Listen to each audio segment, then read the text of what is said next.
for Addict Mentor. Let me just sort the mic out a little bit for you. It's a little bit foggy. There we go. Right. Good evening, welcome. My name is Paul Addict Mentor, and I am going to give you another couple of Bristol mad stories, right? And I say Bristol mad because these relate to from people, and sometimes it's good and you can afford it, and sometimes it's not. You can be reliant on people outside and people not realizing that the seriousness of sending you money and whatnot. So I'd have a little bit of beef, but nothing that I was really too concerned about. Anyway, I'm on the phone chatting to my missus, and from the corner of my eye, I just see this slight bit of bloody movement, yeah. And this guy comes up to me with a plastic watering jug, no water in it, anything like it. It's just a plastic watering jug. I'm on the phone to my missus and, yeah, babe, it's all good. Yeah, no, don't worry about anything. And this guy's gone to smack me on the side of the head with this jug. I've kind of dipped out the way. He ain't anything special, I'll tell you this right now. So I dipped him, I flicked him, put him on his side, I took the jug off of him and smacked him a couple of times on the side of his head. Split his head open from here down to there. Big split, claret absolutely everywhere. Now, don't forget, this guy came at me. So the bell's gone off. Someone's hit the bell, whether it's a screw, whether it's another inmate, I don't know. Because a lot of pussies in jail, and some of them just press the bell because they don't like seeing their mate getting beaten up. So uh, the bell's gone off, and I've got all of these screws all of a sudden running towards me, trying to twist me out. I got this plastic jug in one hand with skin of my man stuck to the end of it. His face all over the place. They're looking at me, right, and they're thinking, right, he started it, he's having it. And these screws have come over to me. I'm honest to God, this is no like this is what the screws were like. The phone's still hanging off. My missus is like, babes, babes, what's going on? And it's all going absolutely crazy. So the screws have come tried to twist me up. And obviously, I'm not a fucking idiot. So I start going toe to toe with these screws saying, listen, this is fucking knocked me off throwing the jug and trying to push him. So listen, it's him. They started on me. Anyway, I've got twisted right up like a Christmas turkey, really. There's no way of putting it, really. They've twisted me right up and they're dragging me to my cell and they've banged me in my cell. They go, right, yeah, you're on bang up until you go down the block. I'm like, sweet. The other guys are on bang up until they go down the block as well. So I'm like, sweet. I've gone down the block and, the governor's giving it all that. I'm said, listen, have you seen the CCTV? He's going, what do you mean CCTV? I'm saying, dude, this happened on the landings, right by the phones. Your officers are saying that I fucking started this fight. Can you please get the CCTV? So they put me back in the seg waiting room. About half hour, three quarters an hour, they're in no rush. They come back with the CCTV footage. And without me even looking at it, they've gone, right, we are going to drop all charges for everyone. I'm like, what? They're like, yeah, we're dropping all charges for everyone. I'm like, no, no, no, no, no. What do you mean you're dropping all charges for everyone? Like, I've just told you, you tried to do me. I've told you to get the TV footage because someone else started it. And now you're dropping all charges. Like, oh, yeah, because we don't want to start any drama. I'm like, what do you mean you don't want to start any drama? You put me into this situation. All I'm trying to do is get to the end of it. And right now you're saying so no one's in the wrong. And that kind of situation happens a heck of a lot when you're within the prison system and you've got prison officers wanting things to go some ways. They've got their cleaners, their special little crew who they look after. They make sure they get all the extra little things, the extra foods. Um, Anything special comes on the wing, any new kit. No, it's very, very strange in prison. It's the real small things that make the most difference. You got two pillows, I got one. I want that pillow, bro. You got two pillows. What do you think? I'm an idiot. What do you mean you got a TV remote? I ain't got a TV remote. I'm not having that. I'm taking that off of you. Many a times when I was in HMP Bullingdon, for instance, after I got done for assaulting a principal officer, so that is a PO, that is one down basically from a prison governor. Yeah, I went to court and I got done for assault PO, and it was quite crazy. But when they put me back into the prison, I wasn't allowed to go on the wings because obviously they were concerned that prison officers would use it against me because I assaulted not only one of their own but one of their bosses. Put them out of action for a little bit. So when I was in Bullingdon, this happened a lot. Basically, Bullingdon, you have like the induction wing, and there is a few people like me who are old school. We're on there. We're just getting on with our day. But on the induction wing, what happens is all the guys who are coming in from road, they all hit induction wing first, and they're on there for about a week. So if they're coming on first, that means they're fresh from the street, which means any parcels, any phones, any nice trainers, any nice kit, it comes through the induction wing first. So many a times, me, a few of my boys, even just me most of the time, would go, I'd see someone, I'd befriend them like that. Yeah, yeah, yeah. What, you know me? Yeah. And they're like, yeah, yeah, I was in certain jail with you. So. I'm like, yeah, sweet, bro, chilling. What you got? Oh, I got a little something. You want something? And then offer me it. I'd sit there being all friendly with them, sit there, have a little smoke, have a little hit lit, whatever it is in the cell with them, and then I'd come out the cell. I'd be going to my boys literally within a one or two cells from where I've been. I'd have my boys out, and I'm going, listen, my man is in that cell, and he is packed. He's got brown, he's got white, he's got a smartphone, he's got a Zanko mini phone. You know what I mean? My man's packing. He's got their canteen. Let's have it. Man's like, sweet. So we're on that, yeah? So next minute, my man's just still unpacking his shit, thinking it's all right.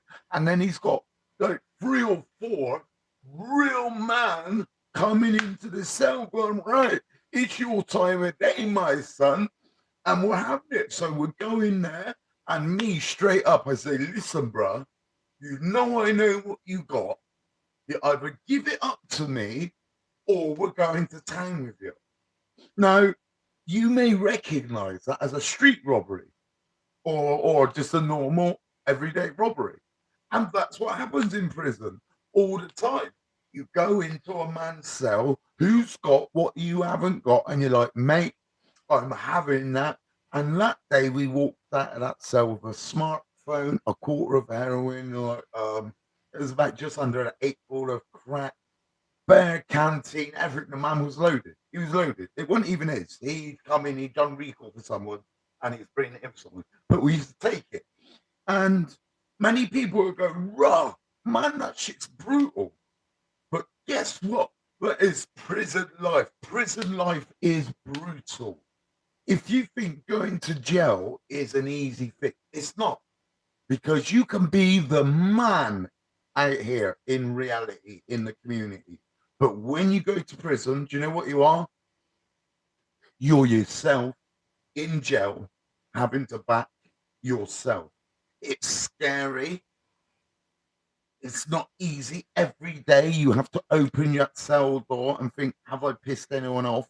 Has anyone come in the evening who I've got issues with on road? Do you know what I mean? I've spent so much time in prison. 22 years I spent in prison, yeah. I've got scars on my face, do you know what I mean? I got steel plates in my cheek. Yeah, I got them. Right. But that, to be honest with you, that issue wasn't mine. If you want to know why I got steel plates in my face, let me tell you. So this is the real reason I've got steel plates in my face. When I was in a certain prison, I was smoking a lot of spice, the green rice spice, in roll-ups. This was when tobacco was just getting phased out. So I'm smoking a lot of spice, and I got these guys. Now I'm local to this prison, so I got these guys, and they're going, listen, can we get a parcel dropped off at your yard? And I'm like, yeah, sweet. I got someone out there that'll bring that in. So they're like, right, we'll get it dropped to your yard. And it happened real quickly. Within a couple of days, I had an ounce of spice sat in my kitchen. Now, I'm in the big house, so I'm reliant on close family friends, let's just say that, to bring it in for me. And unfortunately, this close family friend, he was actually in the depths of active heroin and crack cocaine addiction. So he saw this ounce of spice, he took a bit, smoked a bit, wanted a bit more. And before you know it, there was no ounce of spice left. And, I'm expecting to come in on visits and it's not happening. And I'm saying, listen, my man said just bring half of it in, keep half. That didn't happen. And this really continued to a situation where I went out on a visit and no one turned up. They just completely blanked me. It wasn't my partner's fault or anything like that. This was the person's fault who was supposed to bring this spice into the jail for me. Um, and it didn't happen. And the heat had been rising, every couple of weeks. Man's like, where's the things, man? It's been in your house for like a month now. Well, go on. So I'm phoning, and I finally got the truth, and that it had been smoked. Right. So now I'm sat there in prison around some real angry scousers. That's all I can tell. Some real angry scousers. So I'm sat there. And, I'm saying, listen, Rago, it's not me. I'm sat in here with you. But that shit you sent to my yard, yeah, that's been smoked, mate. My mate has smoked that off, and there's nothing I can do about it. Rah, rah, rah. If you know how much is it, bulk buy, street price, I'll see if I can sort that out. But that's all I can do. I ain't a big dealer, do you know what I mean? I'm a smoker here, peeps. So, and they're pissed off, they're shouting at me, threatening everything, but nothing really happens. And that's when the guy who I owed a tiny little bit of canteen to was paid to come in and have a fight with me. So we've gone in. Now, if you've watched the Sean Atwood podcast or listened, you'll know the story that I went into this guy's cell over what I thought at the time was £5 worth of canteen. I've gone into the cell with this guy, and we've had a good little fucking scrap, man. You know what I mean? He's caught me a couple of places. I've banged him right there, split his chin. He had claret there. Don't know how he did that. That's just I got a bony knuckle, I suppose. So I split his chin. This life has gone, listen, you're not fucking up my cell, get out the cell. As I walked to come out the cell, so I walked, and as you're walking towards me, this is the doorway. I'm walking, the guy's come from about here and smacked me there with a tin of tuna and a sock. Took the spike out, I've gone white, I've saw white, I can't see nothing. And apparently, when I was down, the guy was stamping on my face, yeah? One of those ones, it happens. I've been taken back to myself because at the end of the day, a fight's a fight, a debt's a debt. You don't grasp people up on it. You don't do anything stupid. You literally just go, do you know what? That's life. I got involved in something I shouldn't have. I've had to take the licks. And I wouldn't have said anything apart from the fact I woke up the next day in so much pain. I was like to the spirit, I said, listen, I slipped I slipped in the shower last night. I think might need to see the doctor, I think there's something wrong with my face. He said, it's just a black eye. I said, no, no, no, no, no. It's not just a black eye. It seems a little bit worse. So they've taken me to the hospital. Straight away, the hospital's gone. I said they took me to the hospital. They took me to the hospital 3 days later. The hospital's gone, right. He's got a broken patella, right? Broken cheekbone. So I'm like, sweet, blah, blah, blah. They've taken me back to the prison. Very next day, taken me out to hospital, fitted me with steel plates in my face. Come back from that, Now I've just had an operation on my face. I'm not feeling up to it. Do you know what I mean? It is what it is. And my man's still going, listen, we've got beef to deal with. I'm like, you're absolutely crazy, mate. I said, listen, you can stamp on my face 100 times a week for 100 weeks, and it ain't going to make no difference. My guy has smoked your spice. There is nothing I can do. Right? So That's prison right there. It doesn't matter how big you are, how gangster you think you are. If you end up in the prison environment, my advice to you would be this: don't get involved in anything. Get in there, do your induction. It's usually a week or two, depending on what prison you're in, and then apply for jobs. Apply for a job that is going to keep you out of yourself the most time possible, because when you're sat in your cell all day or you're walking around the wing, that creates boredom. Now, I'm a recovering addict, and anyone will tell you that boredom is the worst enemy of a recovering addict, because all we want to do is find something to do, keep us going, whether that's hooch, whether that's gear, whether that's crack, whether that's spice. It doesn't matter. We just need something to do. So get into prison. If you know someone who's going into prison or they're about to experience the prison system for the first time, tell them this: get educated, get to the gym, do as many behavioral courses as you can, apply for extra courses. Don't sit there and think, right, I'm in prison, they're going to come and tell me what courses I need to do, because it doesn't work that way. You need people, you need to go to all of the different sections that there are in the prison system and say, I want to do this. I need to do drug courses. I need to do psychology courses, which is, offending behavior. There's not much to do. Like I've talked about this before. There's not much to do. If you've done 12 steps, you've done harm reduction, and you've done relapse prevention, you've done all the drug courses in prison. And that's really unfortunate. I run the non-active approach. Now, my approach to recovery is more holistic based. You don't need to say a serenity prayer to be part of the non-active approach. You don't need you don't need to get a little chip to say you're 6 months, 3 months, 10 years clean. You don't need any of that.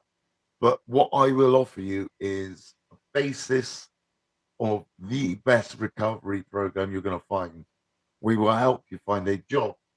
I will help you re-educate yourself, and I will help you understand that you can be a far better person than most people have been telling you your entire life. Most people have been telling you you're rubbish, you ain't worth anything. Why are you bothering? We'll keep your cell warm for you. It's rubbish. You're amazing. Addiction is the byproduct of being treated like shit. Addiction is the byproduct of not being taught how to live a good life. Addiction is the byproduct of the prison system too. I know many people who have gone to prison and they've never used before. Big men, roid edge, you know what I mean? Wouldn't dare touch anything, but they're in jail and they're sniffing Subutex, sniffing subbies that have been in other people's mouths as well, because that's how they get it. And you think, what? What are you lot on? But that's what the prison system does, because it doesn't want to help people. It is a farm to hold, to make sure we do the time that the judge has sentenced us to, but they don't know how to fix. And that is what I am trying to do. I'm trying to change that system. So please like, subscribe, comment, repost, share all of my comments, all of my videos, all of my content. Sorry. And oh, sorry. And I hope you've really enjoyed another prison tale from Paul, Addict Mentor Simmons. Check me out. I was in the newspaper today up here in Swindon, the Swindon Advert. If you want to learn more about me and you want to find me, just put in Paul Simmons, then either Bristol or Swindon. Both will throw up different articles for me because I've lived in both places. Have a fantastic day, and I hope you've really enjoyed another prison tale from me, Paul Addict